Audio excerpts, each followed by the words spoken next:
Greetings, citizens. Your journey is about to begin. The story I choose for you today is called Our Lady's Child. Please find a position which make you feel comfortable. Relax yourself.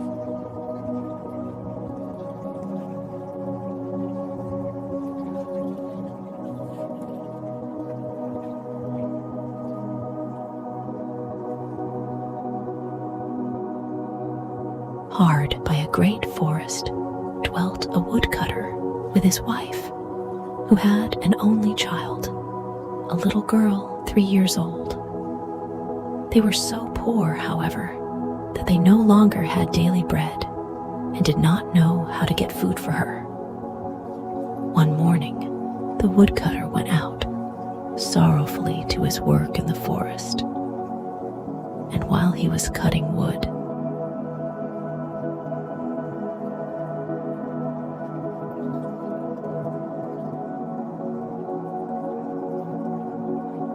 suddenly, there stood before him a tall and beautiful woman with a crown of shining stars on her head, who said to him, "I am the Virgin Mary, mother of the child Jesus. Thou art poor and needy. Bring thy child to me. I will take her with me and be her mother and care for her."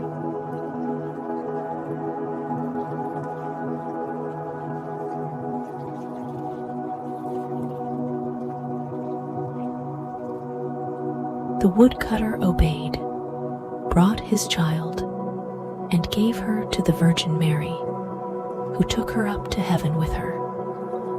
There the child fared well, ate sugar cakes, and drank sweet milk, and her clothes were of gold, and the little angels played with her. And when she was 14 years of age, the Virgin Mary called her one day and said,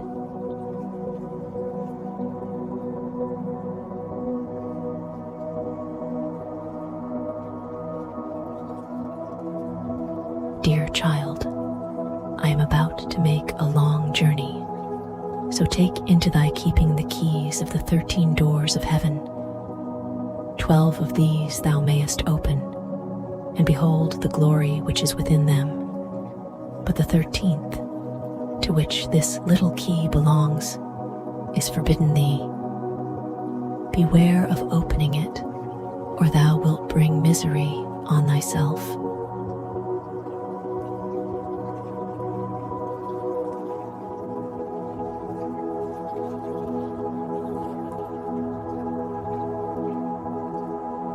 The girl promised to be obedient, and when the Virgin Mary was gone, she began to examine the dwellings of the kingdom of heaven. Each day she opened one of them until she had made the round of the 12. In each of them sat one of the apostles in the midst of a great light, and she rejoiced in all the magnificence and splendor.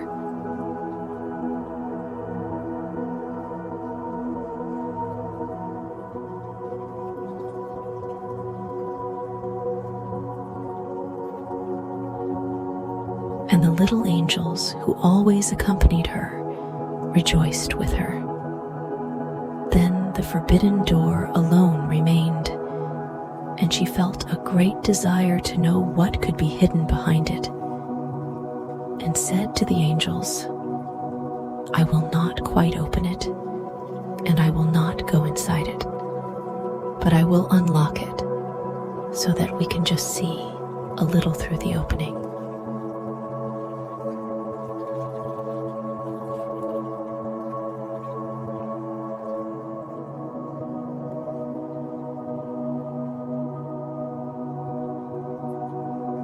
"Oh no," said the little angels, "that would be a sin.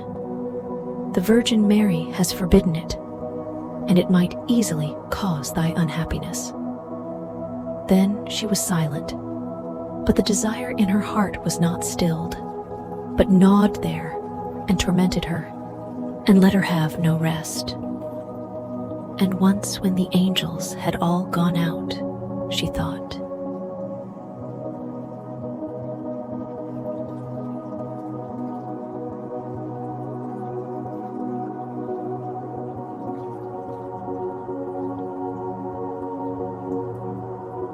now I am quite alone, and I could peep in. If I do it, no one will ever know. She sought out the key, and when she had got it in her hand, she put it in the lock, and when she had put it in, she turned it round as well. Then the door sprang open, and she saw there the Trinity, sitting in fire and splendor.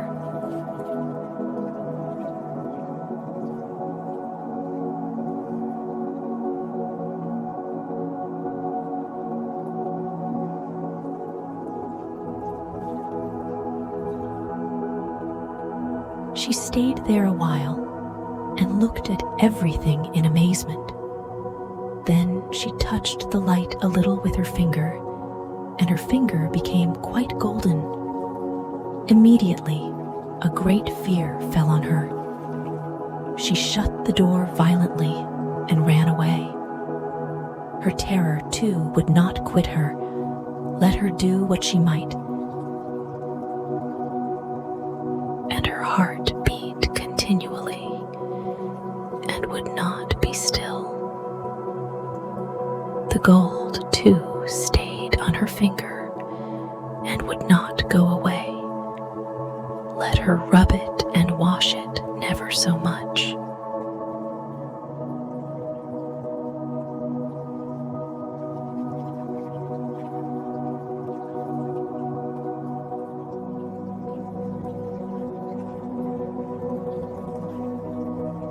It was not long before the Virgin Mary came back from her journey. She called the girl before her and asked to have the keys of heaven back. When the maiden gave her the bunch, the Virgin looked into her eyes and said, "Hast thou not opened the 13th door also?" "No," she replied.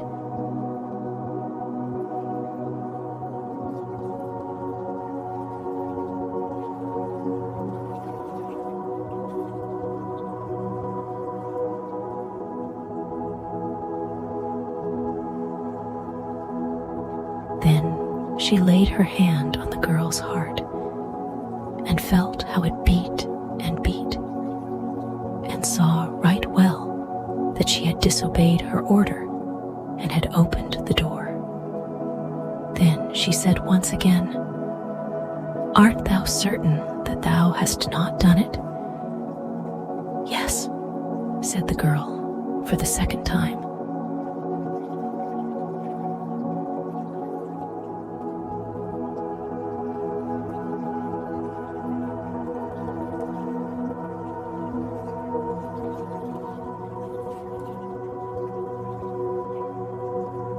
She perceived the finger, which had become golden from touching the fire of heaven, and saw well that the child had sinned, and said for the third time, "Hast thou not done it?" "No," said the girl for the third time.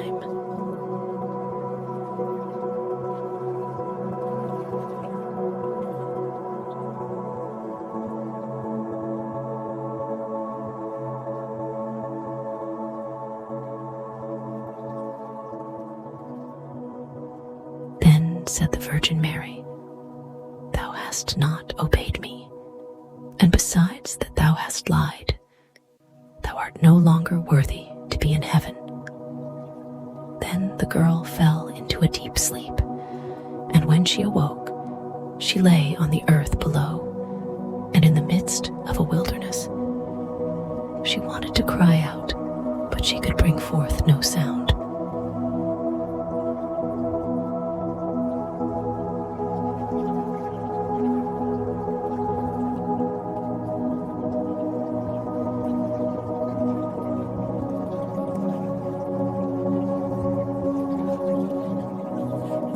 she sprang up and wanted to run away.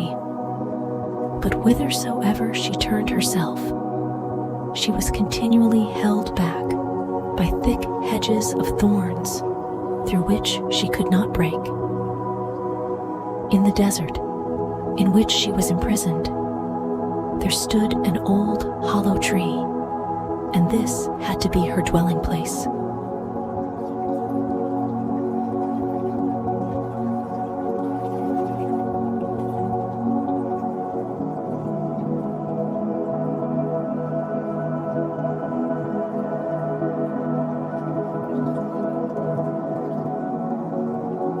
Into this she crept when night came, and here she slept.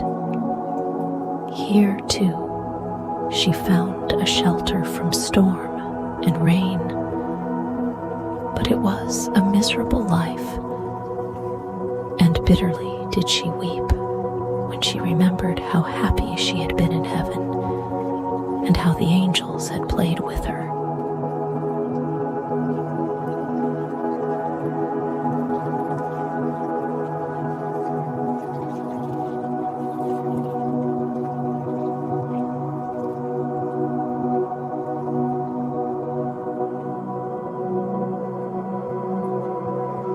Roots and wild berries were her only food, and for these she sought as far as she could go. In the autumn, she picked up the fallen nuts and leaves and carried them into the hole. The nuts were her food in winter, and when snow and ice came, she crept amongst the leaves like a poor little animal that she might not freeze.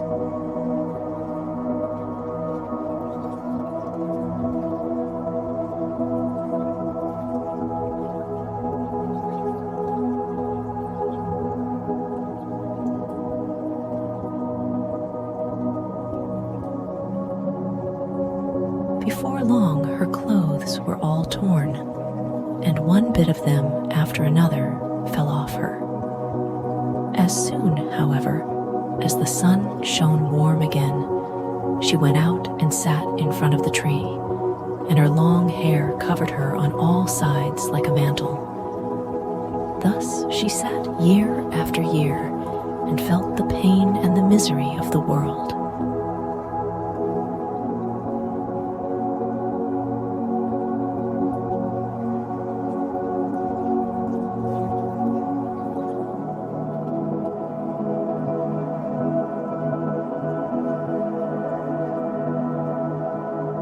One day, when the trees were once more clothed in fresh green, the king of the country was hunting in the forest and followed a roe. And as it had fled into the thicket, which shut in this part of the forest, he got off his horse, tore the bushes asunder, and cut himself a path with his sword.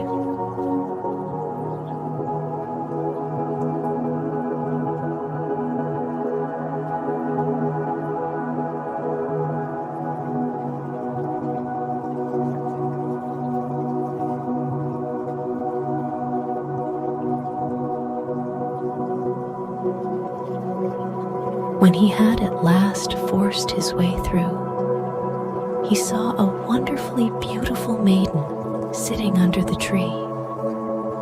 And she sat there and was entirely covered with her golden hair down to her very feet.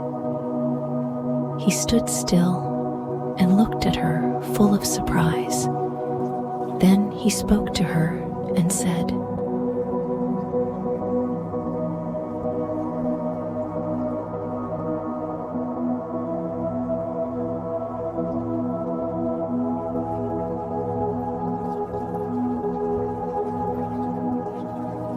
"Who art thou?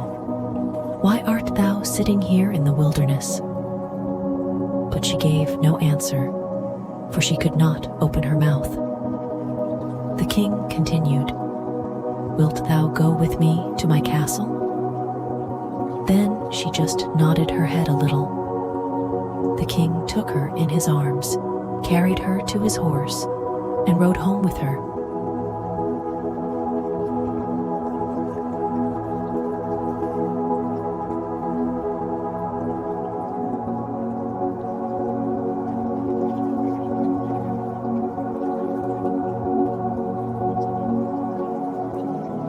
when he reached the royal castle, he caused her to be dressed in beautiful garments and gave her all things in abundance. Although she could not speak, she was still so beautiful and charming that he began to love her with all his heart, and it was not long before he married her.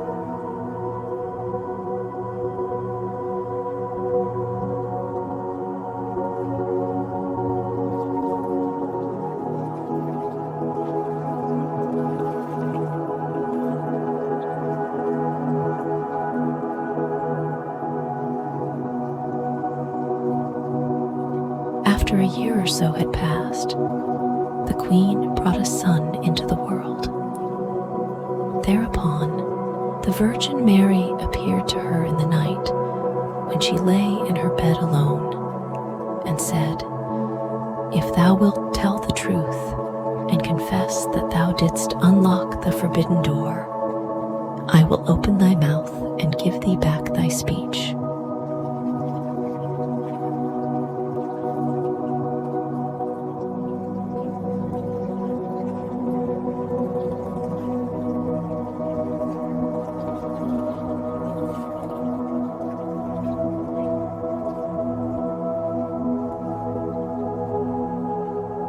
But if thou perseverest in thy sin, and deniest obstinately, I will take thy newborn child away with me.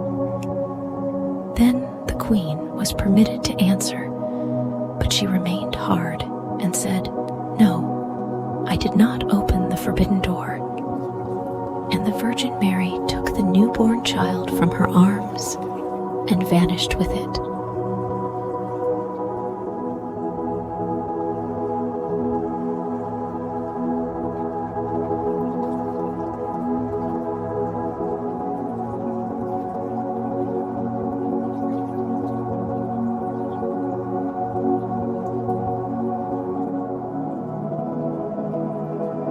Next morning, when the child was not to be found, it was whispered among the people that the queen was a man-eater and had killed her own child. She heard all this and could say nothing to the contrary, but the king would not believe it, for he loved her so much.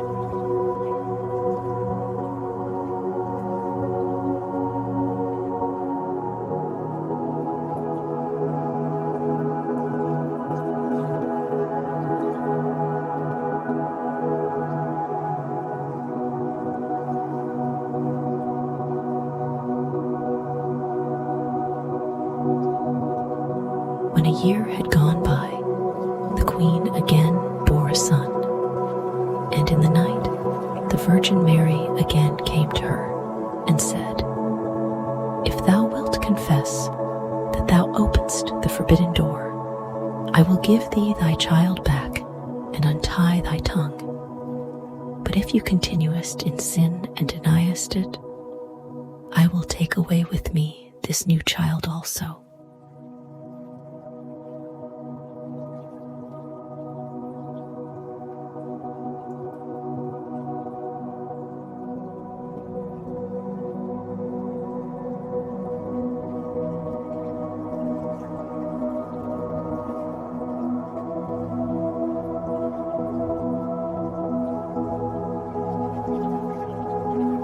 Then the queen again said, "No, I did not open the forbidden door."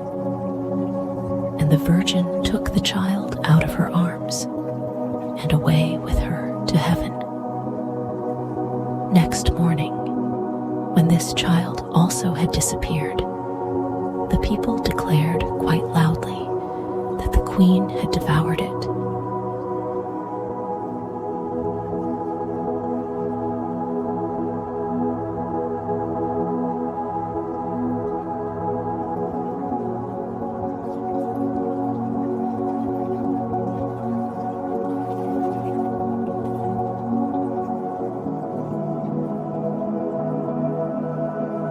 And the king's counselors demanded that she should be brought to justice. The king, however, loved her so dearly that he would not believe it, and commanded the counselors under pain of death not to say any more about it.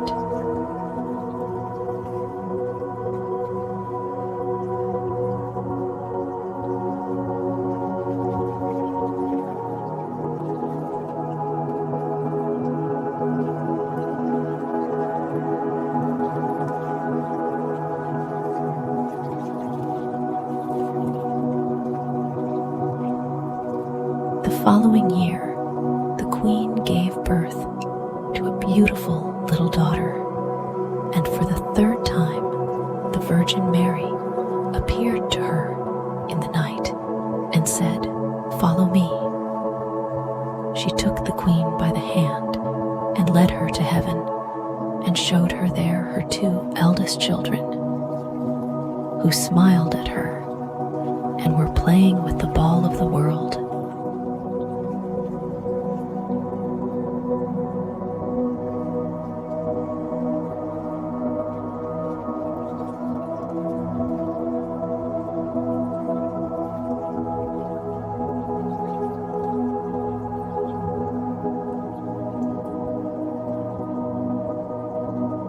When the queen rejoiced thereat, the Virgin Mary said, "Is thy heart not yet softened?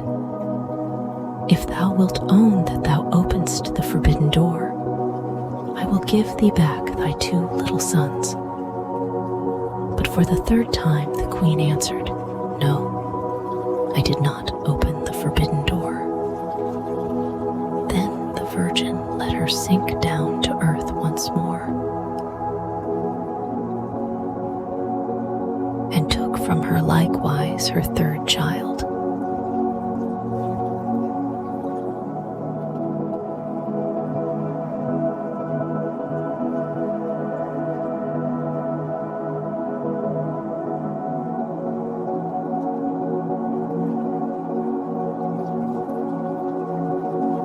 Next morning, when the loss was reported abroad, all the people cried loudly, "The queen is a man-eater.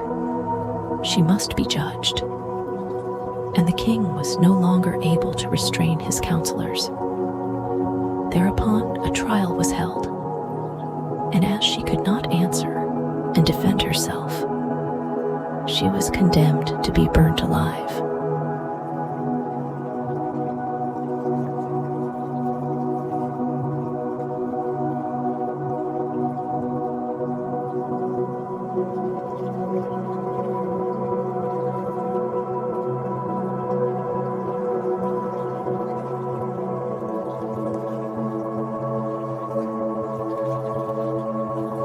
The wood was got together, and when she was fast bound to the stake, and the fire began to burn round about her, the hard ice of pride melted.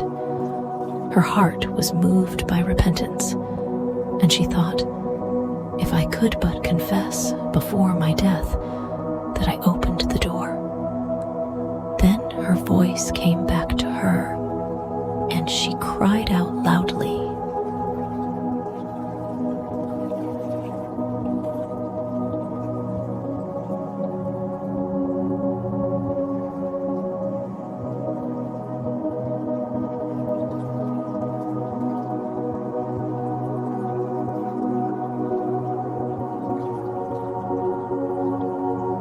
"Yes, Mary, I did it."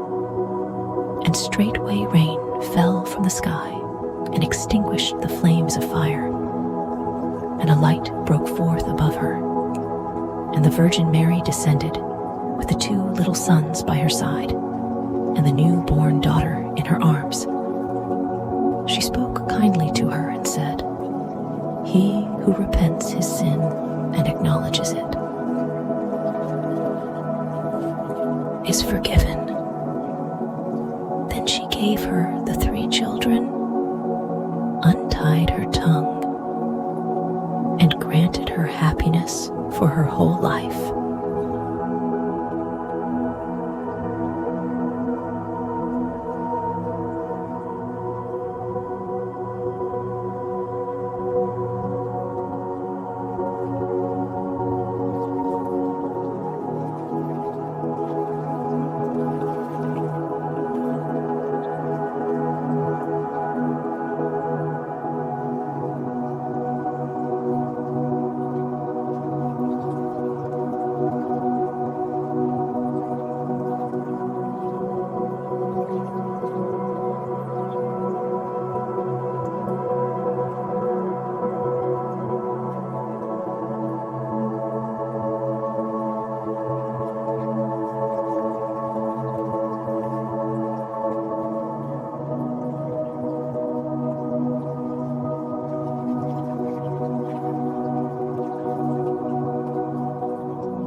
Good night, citizens. Have a nice dream.